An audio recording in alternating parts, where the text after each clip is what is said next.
మహాదేవుడును మన రక్షకుడునైన యేసుక్రీస్తు వారి నామములో శుభములు కలుగునుగాక. నేటి వాక్య ధ్యానము మలాకీ గ్రంథము 3వ అధ్యాయము 13వ వచనం. యెహోవా సెలవిచ్చునుదేమనగా, నన్ను గూర్చి మీరు బహు గర్వపు మాటలు పలికి నిన్ను గూర్చి ఏమి చెప్పితిమని మీరు అడుగుదురు. ప్రియులారా, ఈ మలాకీ గ్రంథంలో దేవుడు తన ప్రజల బలహీనతలను, లోపములను, వారి పాపములను ఎత్తి చూపిస్తూ వాటిని సరిచేసుకోమని, సరిదిద్దుకొనమని హెచ్చరిక చేయుచున్నాడు. కానీ ఇశ్రాయేలీలు సరిదిద్దుకొనటానికి బదులుగా తిరిగి దేవుణ్ణి ప్రశ్నించేటటువంటి విధానం మనం చూస్తున్నాం. చూడండి, ఇది ఎంత విచారకరమైనటువంటి జీవితం. ఇక్కడ కూడా మీరు నన్ను గూర్చి బహు గర్వపు మాటలు పలుకుచున్నారు, దేవుని సేవ చేయుట నిష్ఫలమనియు,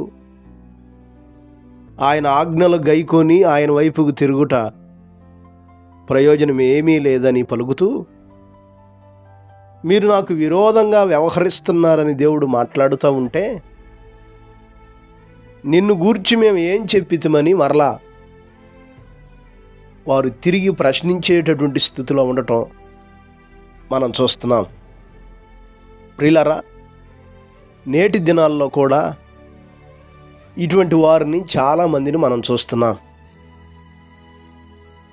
వారి జీవితాలను, వారి క్రియలను, దేవునికి విరోధమైన వారి బ్రతుకును మార్చుకొనమని, కొన్ని కార్యాలను మానుకొనమని, వారి ప్రవర్తనలను సరిదిద్దుకొనమని మనం మాట్లాడుతూ ఉంటే, సరిదిద్దుకొనటానికి బదులుగా తిరిగి ప్రశ్నిస్తూ అవే పాపములో ఉంటున్నటువంటి వారిని మనం చూస్తున్నాం. ఇలాగ జీవించేటటువంటి జీవితాలకి చాలా భయంకరమైనటువంటి దేవుని శిక్ష ఉండబోతుంది. ఎందుకంటే దేవునికి విరోధంగా గర్వంగా మాట్లాడటం మానవులుగా మనకంత మంచిది కాదు, క్షేమం అంతకన్నా కాదు. వాక్యంలో దేవుడు చాలా స్పష్టంగా మాట్లాడుతున్నాడు కదా. దేవుడు ఆకాశమందున్నాడు, మనం భూమి మీద ఉన్నాం. మన మాటలు చాలా కొద్దిగా ఉండాలి. ఇంకా ఎత్తుగా కొమ్ము ఎత్తకుడి, ఎత్తుగా కొమ్ము ఎత్తకుడి. యెహోవాయే ఒకని హెచ్చించును, యెహోవాయే ఒకని తగ్గించును.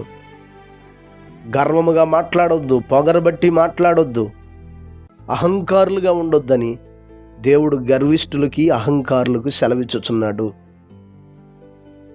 కనుక ప్రియమైన దేవుని బిడ్డలారా, గర్వంగా మాట్లాడుతూ దేవునికి విరోధంగా జీవించేటటువంటి జీవితం మంచిది కాదని దేవుడే సెలవిచ్చుచున్నాడు.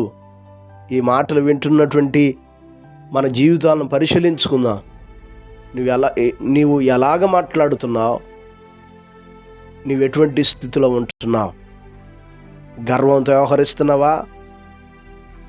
గర్వంతో మాట్లాడుతున్నావా? అలాగుంటే భయంకరమైన శిక్షను, శాపాన్ని మనం అనుభవిస్తాం. మీరు 4వ అధ్యాయం 1వ వచనం చదివితే, ఎలయనగా నియమింపబడిన దినము వచ్చుచున్నది, కొలిమి కాలునట్లు అది కాలును, గర్విష్ఠులందరూ దుర్మార్గులందరూ కొయ్య కాలు వలె ఉందురు. వారిలో ఒకనికి వేరైనను చిగురైనను లేకుండా రాబోవు దినము అందరినీ కాల్చివేయునని సైన్యములకు అధిపతియగు యెహోవా సెలవిచ్చుచున్నాడు. ఈ మాటలు చాలా జాగ్రత్తగా ఆలకించాలి. నియమింపబడిన దినం రాబోతుంది. అది గర్విష్ఠులకి, దుర్మార్గులకి, దేవునికి విరోధంగా జీవించేటటువంటి వారికి భయంకరమైన వేదన దినం, శిక్షా దినం. కొయ్య కాలినట్లు వారు కాలిపోతారు. చూడండి, వారి భవిష్యత్తు ఎంత భయంకరంగా ఉండబోతుందో. కనుక ఒకసారి ఆలోచించుకుందాం. మనుషుల పట్లైనా, దేవుని పట్లైనా, తల్లిదండ్రుల పట్లైనా, సేవకుల పట్లైనా గర్వంగా మాట్లాడటం ఏమాత్రం క్షేమం కాదు. పొగరుతో మాట్లాడటం మంచిది కాదు. అలాగ మాట్లాడుతూ మరలా తిరిగి ప్రశ్నిస్తూ మేమేం మాట్లాడామని అడిగేటటువంటి జీవితం చూడండి ఎంత భయంకరంగా ఉండబోతుందో. కనుక ప్రియులారా, మనల్ని మనం సరిదిద్దుకుందాం. మన మాటలు వినయంగా ఉండాలి, దీనంగా ఉండాలి, చాలా కొద్దిగా ఉండాలి. అలాగా మన మాటలు ఉండాలని దేవుడు మన పట్ల ఆశిస్తున్నాడు. కనుక మనల్ని మనం పరిశీలించుకొని గర్వపు మాటలు మాట్లాడేవారు ఉంటే, గర్వంగా వ్యవహరించేవారుగా ఉంటే వాటిని విడిచి మనల్ని మనం సరిదిద్దుకొని తక్కువగా మాట్లాడటం నేర్చుకుందాం, వినయంగా మాట్లాడటం నేర్చుకుందాం.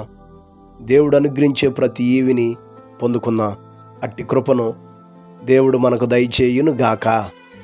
పరిశుద్ధుడైన మా దేవ, గొప్ప కాపరి, అపారమైన మీ ప్రేమను బట్టి మీకు వందనాలు, స్తోత్రాలయ్యా.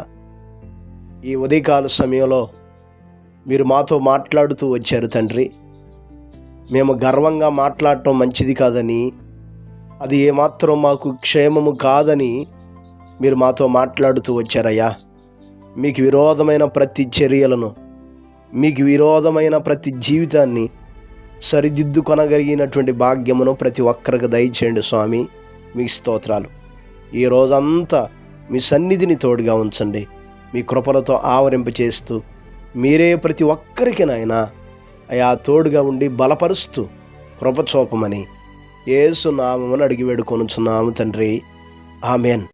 ప్రభు కృప మీకు తోడై ఉండును గాక.